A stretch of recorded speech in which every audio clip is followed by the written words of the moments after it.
அல்லாஹுடைய தூதர் கபரை நினைத்து அழுதிருக்கிறார்கள். நபித்தோழர்களுக்கு முன்னால் உட்கார்ந்திருக்கிறார்கள். ஜனாசாவை அடக்கம் செய்துவிட்டு ஒரு குச்சியை வைத்து மண்ணில் தேய்த்து கொண்டு அல்லாஹுடைய தூதர் சொன்னார்கள், நீங்கள் கபருக்காக மன்னரை வாழ்க்கைக்காக உங்களை தயார்படுத்திக் கொள்ளுங்கள் என்று கூறி அல்லாஹுடைய தூதர் அழுதார்கள்.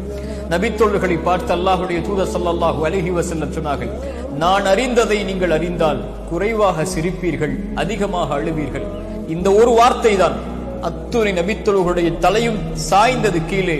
தலைகளை தாழ்த்தியவர்களாக தாரை தாரையாக கண்ணீரை வடித்துக் கொண்டிருந்தார்கள் நபித்தோழர்கள்.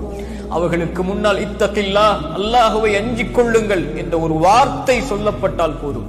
உரையல்ல, ஒரு மணி நேர அறிவுரைகள் அல்ல.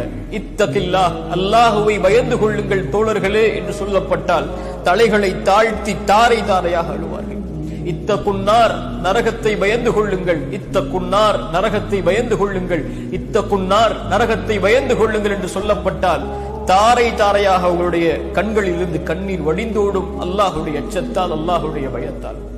நபிமார்கள், அல்லாஹுடைய தூதர், அவர்களுடைய தோழர்கள், அவர்களை பின்பற்றியவர்கள், இவர்கள் எல்லோரும் அல்லாஹுடைய அச்சத்தால் இந்த பூமியில் அழுதிருக்கிறார்கள்.